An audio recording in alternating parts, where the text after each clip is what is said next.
আসসালামু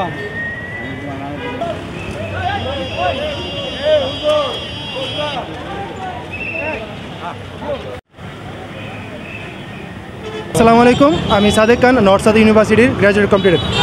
যে দেশ স্বাধীন আমাদের এই যে কাউতুলি ট্রাফিক মোড়ে আমাদের সকলে সহযোগিতা করতেছে 100% থেকে মোটামুটি 80% সবাই মানতেছে।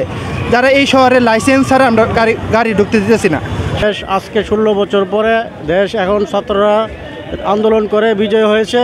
ছাত্ররা আন্দোলনে বিজয়ে দেশ শৃঙ্খলার জন্য ছাত্ররা কঠোর পরিশ্রম করতেছে। সেই পরিশ্রমের সফলতা ইনশাল্লাহ সবাই জনগণ দেখতেছে। জনগণ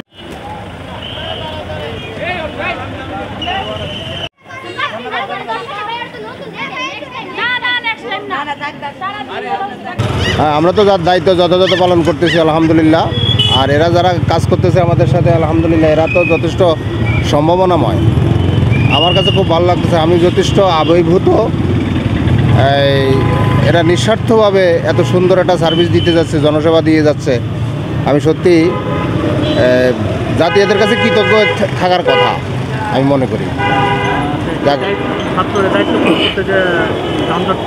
না না না, ওরা যথেষ্ট আন্তরিকভাবে কাজ করতেছে। আমি এক কথাই তো বললাম, ওরা অনেকটা সম্ভাবনাময়। আমরা সকলে ওদের জন্য দোয়া করি এবং ওদের কাছে আমরা ভবিষ্যতে অনেক কিছু আশা করি।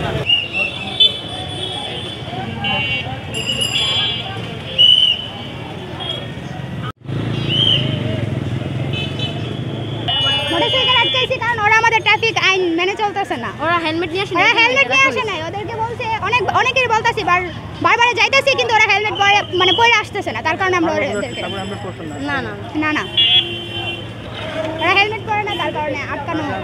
5 মিনিটের জন্য নিয়ে হয়েছে। গাড়ি কি আটকে রাখেন না, ছাড়েন কিভাবে? না, ছাড়ে দিই 5 মিনিট। ওদেরকে পানিশমেন্ট দিয়ে তারপর 5 মিনিট পরে ছাড়ে দিই। আপনি কোন স্কুলে পড়ে? আমি রামখানা হাই একাডেমিতে পড়ি। রামখানা হাই একাডেমি? জি। আপনি সিএম স্কুলে? না না, গভর্নমেন্ট গার্লস হাই স্কুল।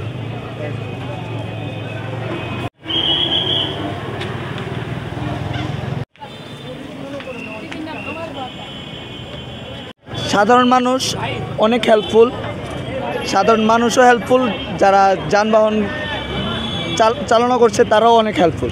যেভাবে যে কমান্ড দিচ্ছি ওই কমান্ডই মানতেছে। তো যে রুলস অনুযায়ী চলা দরকার ছিল ওই রুলস অনুযায়ী চলতেছে।